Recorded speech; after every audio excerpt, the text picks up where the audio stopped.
Di Parak Limau, data. Bersama Jo Amak Tangido. Kau mak apa? Parak Limau. Lelok macun wan, kan elam buah. Ko wan nombor wang kayu. Nak kama-kama ke cari lagi ko dalam pelang kayu. Ko namun daerahnya di data. Talago Katiak.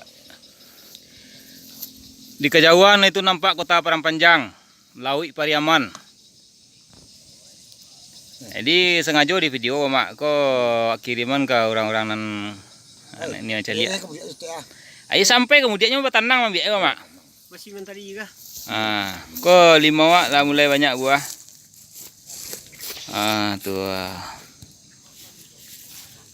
Kamari pi ambil 5 nya. Nanam mak wak. Harus jadi ya.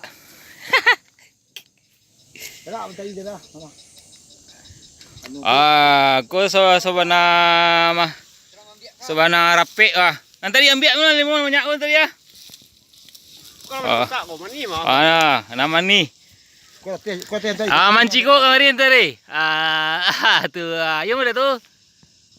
Ande, batik salah. Ni ke video gini ko. Bertanam tadi. Ni. Sebelah kata itu Gunung Rapi di Kalam Kabut gini ya. Ambil lah mak. Ambil nona. Kan dia lihat na video ko. Yo sawana manih 5. Ande.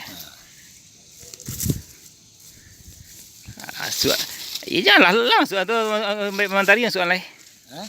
Sampai mantari yang soal lai.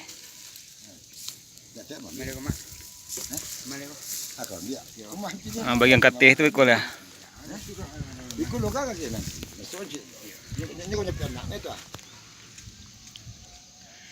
Malah dipoto sedul lah.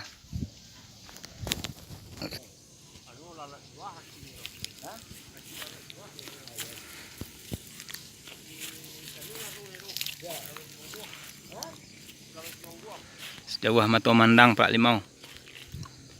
Terketih.